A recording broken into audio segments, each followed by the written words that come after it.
पूरक कोणों के त्रिकोणमितीय अनुपात। पूरक क्या होता है? पूरक जब कोई दो कोण मिलकर के 90 अंश पूरा कर रहे हो तो वो दोनों एक दूसरे के पूरक कोण कहलाते हैं। ठीक है, यहाँ फिर से देखिए त्रिभुज को। हमने बताया कि आपके त्रिकोणमितीय अनुपातों का सीधा सीधा संबंध त्रिभुज के एक प्रकार से है। कैसा त्रिभुज? समकोणीय त्रिभुज।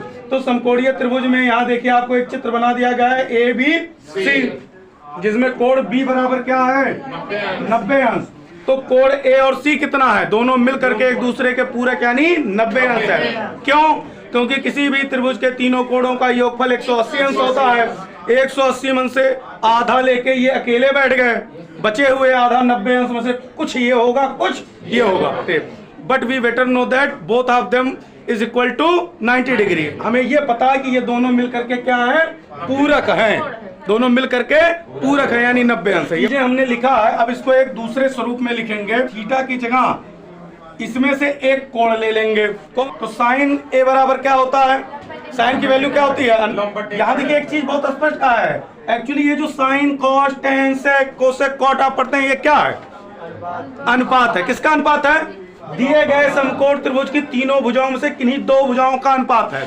साइन किसका अनुपात बताता है? लंब और कर्ण का अनुपात बताता है। तो इसका लंब क्या है? ए के लिए लंब है उसकी सम्मुख भुजा यानी कि BC और कर्ण क्या है? AC। Very good. ऐसे ही अगर हम cos A की बात करें तो cos क्या बताता है आपका? आधार बटा आधार क्या है? AB और कर्ण क्या है? AC। Very good. आपका tan क्या बताता है? तो लंब क्या है यहाँ पर? वेरी गुड, BC और हम इसी तीन पर अभी बात करेंगे। बाकी ये उसी का व्युत्क्रम है, ये उसी का रेसिप्रोकल है, उल्टा स्वरूप है। अंश हर में और हर अंश में बदल जाता है, इसलिए उस पर बहुत फोकस ना करें। इसी तीन को ध्यान में रखते हुए पूरक की बातों को समझ लेते हैं। अभी तक बात आई साइन ए की, कॉस ए की और टेन ए की। अगर हम साइन 90 माइनस ए की बात करें तो दिए गए त्रिभुज में आप क्या समझते हैं? इससे आप समझते हैं कॉस ए। क्यों आप ये समझते हैं? क्योंकि आप कहीं ट्यूशन में किसी और टीचर से या खुद से या किताब में पढ़ चुके हैं। बाकी आपको पता नहीं है कि साइन 90 माइनस ए बराबर कॉस ए क्यों। यही आज जानने का विषय। देखिए बहुत सीधी सी बात जानिए। हमने शुरुआत यहीं से की कि 180 किसी भी त्रिभुज के तीनों कोणों का योगफल 180। तो आधा हिस्सा तो ये अकेले लेके बैठ गए बी भैया, और बचे कौन? ए और सी। दो भाई बचे, इन दोनों के लिए क्या बचा? 90 अंश। तो अगर 90 में से ए को घटा दिया जाए तो क्या बचा?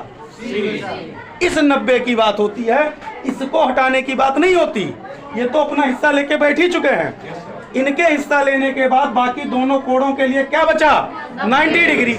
और अगर 90 में से हम ए घटाएंगे तो यानी कि अब बचा सी, और अगर 90 में से सी घटाएंगे तो यानी बचा ए। अब क्लियर हुआ? इसी पर ये निर्भर करता है। अब जब ये चीज आप समझ गए कि साइन 90 माइनस ए, इस 90 से इसका कोई वास्ता नहीं है, कोई ताल्लुकात नहीं है, नो रिलेशन।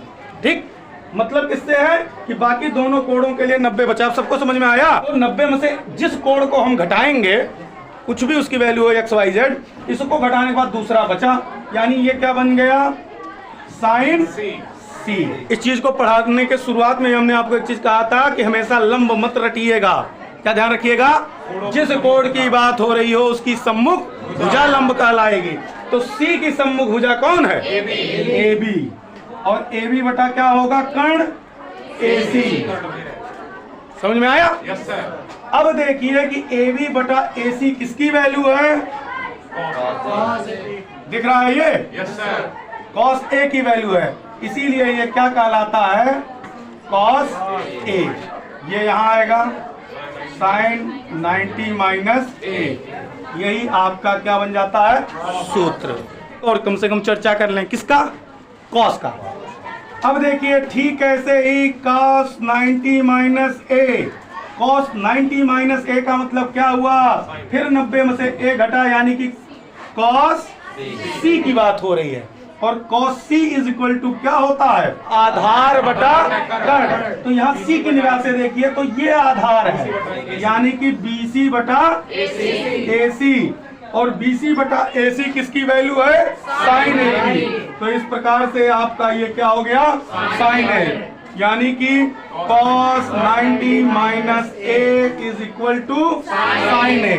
अब किसी भी इन 6 त्रिकोणमितीयों अनुपात में से किसी का भी आप 90 माइनस A निकाल लेंगे।